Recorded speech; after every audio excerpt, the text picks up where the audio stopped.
కృపామయ TV వీక్షకులందరికీ క్రీస్తు పేరిట శుభాలు వందనాలు తెలియజేస్తున్నానండి. న్యాయాధిపతుల గ్రంథము 6వ అధ్యాయము 12వ వచనం నుండి 21వ వచనం వరకు మీరు చదవగలిగితే గిద్యోనుకు యెహోవా దేవునికి మధ్య జరిగిన సంభాషణ ఇక్కడ పొందుపరచబడింది, వ్రాయబడింది. క్లుప్తపరిచి మీకు కొన్ని ముఖ్యమైనవి వినిపిస్తాను చూడండి. యెహోవా దూత గిద్యోనుతో, పరాక్రమము గల బలాఢ్యుడా, యెహోవా దేవుడు నీకు తోడై ఉన్నాడు. యెహోవా మాకు తోడై ఉండిన ఎడల ఇన్ని శ్రమలు మాకేలా సంభవించను. ఏమంటే యెహోవా దూత గిద్యోనుతో మాట్లాడుతూ, నువ్వు పరాక్రమము కలిగిన బలాఢ్యుడివి అని అన్నప్పుడు, అది సరే, నిజంగా నీవు మాతో ఉండిన ఎడల, నీవు మాకు దేవుడైన ఎడల, మాకెందుకు ఇన్ని కష్టాలు, ఎందుకు మాకు ఇన్ని అపజయాలు, మాకెందుకు ఈ బానిసత్వము, ఎందుకు ఇంతమంది మేము చెరలో ఉంటున్నాము, భయం గుప్పిట్లో బ్రతుకుతున్నాం కదా అని గిద్యోను దేవునిని ప్రశ్నిస్తున్నాడు ఈ సంభాషణలో. యెహోవా ఐగుప్తులో చేసిన అద్భుత కార్యములన్నీ ఏమైపోయినాయి? యెహోవా దేవుడు మమ్మల్ని విడిచిపెట్టి మిద్యానీయుల చేతికి మమ్మల్ని అప్పగించినని అతనితో చెప్పాను. అంటే ఇక్కడ దేవుడు ఇశ్రాయేలీలను విడిచిపెట్టలేదండి, ఇశ్రాయేలీలే దేవునిని విడిచిపెట్టారు. మీరు ఈ లాజిక్ని మిస్ అవ్వకూడదు. కింద పడినా కూడా గెలిచింది నేనే అనేటువంటి మూర్ఖుడితో మనం మాట్లాడలేం. నీవు ధైర్యము తెచ్చుకుని వెళ్ళి మిద్యానీయుల చేతిలో నుండి ఇశ్రాయేలీలను రక్షింపుము అన్నప్పుడు, దేని సహాయము చేత నేను ఇశ్రాయేలీలను రక్షింపగలను? నా కుటుంబము మనష్షే గోత్రములో ఎన్నిక లేనిది కదా, నాతో మాట్లాడుచున్న వాడవు నీవే అని దేవుడే, అంటే ఆ మాట్లాడుతున్నది దేవుడే అని, ఇప్పుడు నువ్వు నాతో మాట్లాడుతున్నావు కదా యెహోవా దూతగా వచ్చి, నీవే దేవుడు అని ఒక సూచన నాకు కనపరచు, అప్పుడు నేను నమ్ముతా. గిద్యోను పొంగని భక్ష్యములను మాంసమును మస్తకి వృక్షము క్రిందికి దానిని ఉంచెను. యెహోవా దూత తన చేతునున్న కర్రను చాపి ఆ మాంసమును పొంగని భక్ష్యములను కాల్చివేసెను. అంతటా యెహోవా దూత అతనికి అదృశ్యమాయను. 6వ అధ్యాయము 12 నుంచి 21 వరకు ఉన్నటువంటి ఈ సంభాషణలో గిద్యోను దేవునిని కొంతవరకు విసిగించాడు, పరిశోధించాడు. నిజంగా నాతో మాట్లాడుతున్నది దేవుడేనా కాదా అని తెలుసుకోవాలని అనుకున్నాడు. చివరిగా దేవునికి ఒక పరీక్ష కూడా పెట్టాడు. పొంగనటువంటి భక్ష్యములను మాంసమును ఆ మస్తకి వృక్షము కిందకి తీసుకొని వచ్చి ఒక బలిపీఠము వంటి దానిపైన ఉంచి, నిజంగా నేను దేవునితో మాట్లాడుతున్నట్లయితే, నీవు దేవుని దూత అయితే ఈ భక్ష్యములను ఈ మాంసములను నువ్వు కాల్చివేయాలి, ఎటువంటి నిప్పులు లేకుండా ఒక అద్భుత కార్యం చేయాలి, ఇది మహిమకరమైనదై ఉండాలి, ఇదే నాకు సూచనగా ఉంటుంది అని గిద్యోను యెహోవా దూతతో అన్నప్పుడు, ఆ దూత తన చేతిలో ఉన్నటువంటి కర్ర అంచును తీసుకుని ఆ మాంసమును భక్ష్యమును ఉన్నటువంటి ఆ ప్రాంతం వైపు అలా చాపినప్పుడు అవి కాలి బూడిదైపోయినాయి. అంతటా యెహోవా దూత కనపడకుండా అదృశ్యమై వెళ్ళిపోవడం జరుగుతుంది. సో ఇక్కడ కాంటెక్స్ట్లో ఏంటంటే, గిద్యోను ఒక కన్ఫర్మేషన్ కోసం వెయిట్ చేశాడు.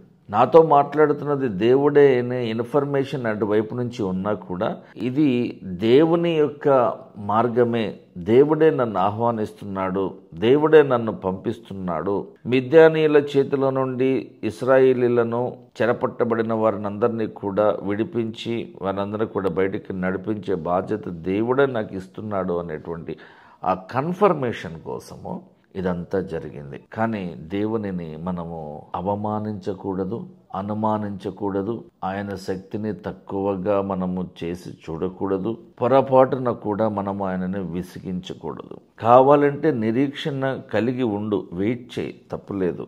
4-5 సార్లు కాదు, 40-50 సార్లు ప్రార్థన చేయి, తప్పులేదు. ఉపవాసం ఉండి ప్రార్థన చేయి, మరీ మంచిది. అయితే దేవునిని ఎంతసేపటికి అవమానించే విధంగా, అనుమానించే విధంగా, ఆయన మహిమను మనము తగ్గించే వారముగా మన మాటలో మన ప్రవర్తన ఉంటే, ప్రతిసారి కొంతమంది ప్రశ్నిస్తూ ఉంటారండి, ఎక్కడున్నాడండి దేవుడు, ఏదో జనాలు అంటాం తప్ప నేను దేవుణ్ణి చూశాను, దేవుడితో మాట్లాడాను, దేవుడు నాకు కనపడ్డాడు, దేవుడు నాతో మాట్లాడాడు, దేవునికి నాకు మధ్యన సంభాషణ జరిగింది అని మనం అక్కడక్కడ ఎవరో చెప్తుంటే వినడమే కానీ నేనే దేవునితో మాట్లాడాను అనేటువంటి వ్యక్తిని, అటువంటి వ్యక్తిని నేను ఇంతవరకు కలిసిందే లేదు కదా. నేను వినడమే కానీ నిజంగా దేవుని చూసిన వారిని నేను ఇంతవరకు చూడలేదు అని కొంతమంది మొండి పట్టు పడుతూ ఉంటారు. దేవుడు ఆనాడు మాట్లాడాడు, ఈరోజు కూడా మాట్లాడుతూనే ఉన్నాడు. దయ్యములు అప్పుడు ఉన్నాయి, ఇప్పుడు కూడా ఉన్నాయి. కాకపోతే ఫార్మాట్ మార్చుకుంటున్నాయి అంతే. టెక్నాలజీ ఒకప్పుడు మనిషి డెవలప్ చేస్తున్నాడు. ప్రోగ్రామింగ్ అనేది, కోడింగ్ అనేది ఒకప్పుడు మనిషి రాశాడు. ఈ రోజున చాట్ జీపీటీ నేర్పిస్తున్నది, ఒక ఏఐ టూల్ నేర్పిస్తున్నది ప్రోగ్రామ్ ఎలా రాసుకోవాలి. దాని ప్రోగ్రామ్ అదే రాసేసుకుంటుంది. కాబట్టి ఉద్యోగాలు పోతున్నాయి. ఈ రోజున మీ జాబ్ ప్రొఫైల్కి మీకున్న స్కిల్స్ మిస్ మ్యాచ్ అవుతుంటే, మీరు అప్డేట్ కాకపోతుంటే మీ ఉద్యోగానికి గ్యారంటీ లేదు అని చెప్పడానికి రకరకాల కంపెనీలు ఈ మధ్యన లే ఆఫ్స్ పేరు మీద తీసివేయడమే ఇందుకు ఒక ఎగ్జాంపుల్. అప్డేట్ చేసుకుంటూ పోవాలి. మీరు బైబిల్లో అప్డేట్ అవుతూ ఉన్నారా? బైబిల్ దేవునితో మీరు అప్డేట్లో ఉన్నారా? ఆ అప్డేషన్ మీకు ఉంటున్నదా లేదా? ఎంతసేపటికి పాత చింతకాయ పచ్చడి అన్నట్టు అదే దీర్ఘకాలిక ప్రార్థన. ఏడుపు రాకపోయినా ఏడుపు తెచ్చుకుని మరీ ప్రార్థన. ఎంతసేపటికి దేవుని నాకు అది లేదు, ఇది లేదు, అది ఇవ్వు, ఇది ఇవ్వు, మా అబ్బాయికి వీసా ఇప్పించు, మా అమ్మాయికి మంచి పెళ్లి సంబంధం చూపించు. ఏంటండి ఇవన్నీ? దేవుని అడగాల్సినవేనండి ఇవన్నీ. నేను ఆత్మీయంగా బలపడాలి అని నువ్వు కోరుకున్నప్పుడు నీకు ఏది కావాలో అవన్నీ కూడా దేవుడు నీకు అరేంజ్ చేసి ఇస్తాడు. నీకు అవన్నీ ఆయనే సమకూరుస్తాడు. నువ్వు ప్రార్థనలో అడగక ముందే నీకేం కావాలో నాకు తెలుసన్న దేవుడు నిన్ను పట్టించుకోకుండా వదిలేస్తాడని ఎందుకు అనుకుంటున్నావు? అంటే దేవుని యొక్క శక్తిని నువ్వు తక్కువ అంచనా వేస్తున్నావు. 800 కోట్ల మందిలో నేను ఎక్కడో ఒక మనిషిని నన్ను దేవుడు పట్టించుకుంటాడంటావా అని నీ అపనమ్మకం. అంతే. చిన్న అనుమానం ఉంది నీకు. ఈ అనుమానం గిద్యోనులో కూడా ఉన్నది. కానీ ఆ అనుమానాన్ని నిర్వీర్యం చేస్తూ యెహోవా దూత ఆయనకు ఒక మంచి సూచన చూపించి అదృశ్యమై వెళ్ళిపోవడం జరిగింది.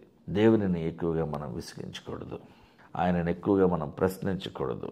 మన భూమి మీద ఉన్నాము, ఆయన పరలోకమందున్నాడు. మన మాటలు కొద్దిగా ఉండాలి, సరైనవిగా ఉండాలి, నీతి నిజాయితీతో కూడుకున్నవై ఉండాలి. పరిశుద్ధమైన జీవితాన్ని గడుపుతున్న వారి ప్రార్థనలు దేవునికి ఎప్పుడూ ఇష్టమే. మిగతా వారు ఏదో ఆశించి ప్రార్థిస్తున్నారు కాబట్టి వారికి దొరకడం లేదు, అంతే. చిన్న ప్రార్థన కొరకే తలలు వంచుదాం. పరలోకమందున్న మా తండ్రి, మా ప్రార్థన ఆలకించండి ప్రభువా. ఈ లోక మర్యాదను అనుసరించి నడుచుకున్నటువంటి క్రైస్తవులందరూ కూడా ఎంతో అపనమ్మికతోనే బ్రతుకుతున్నారు ప్రభువా. పేరుకు క్రైస్తవులే అయినప్పటికీ, క్రైస్తవులుగా పిలువబడుతున్నప్పటికీ క్రీస్తు లక్షణాలు లేకుండా, క్రీస్తును పూర్తిగా అనుసరించకుండా, క్రీస్తు మీద భారం వేయకుండా వీరందరూ కూడా నామకార్థ క్రైస్తవుల వల్లే బ్రతుకుతూ ఉంటున్నారు ప్రభు. వీరి బ్రతుకులలో సమాధానం లేకపోవడానికి కారణం కూడా వారి అపనమ్మకే. ప్రతి విషయంలో దేవ మీరే మాకు తోడుగా ఉండి మమ్మల్ని నడిపించండి నాయన. మా ఆత్మీయ కనులు తెరిపించండి ప్రభు. ఆత్మీయ అంధకారంలో నుండి ఆత్మీయ వెలుగులోనికి మేము నడిచే విషయమే మాకు సహాయం చేయండి. మా ఆయుష్కాలం మీ చేతిలో ఉన్నది. మమ్మల్ని స్వస్థపరిచేటువంటి వైద్యుడు నీవే ప్రభువా. మమ్మల్ని నడిపించేవాడు నీవే నాయన. ప్రతి విషయంలో దేవా మీరే మాకు అందరికీ తోడుగా ఉండి మమ్మల్ని ముందుకు నడిపించమని యేసుక్రీస్తు వారి పరిశుద్ధ నామంలో ప్రార్థిస్తున్నాం తండ్రి. ఆమేన్. Thank you.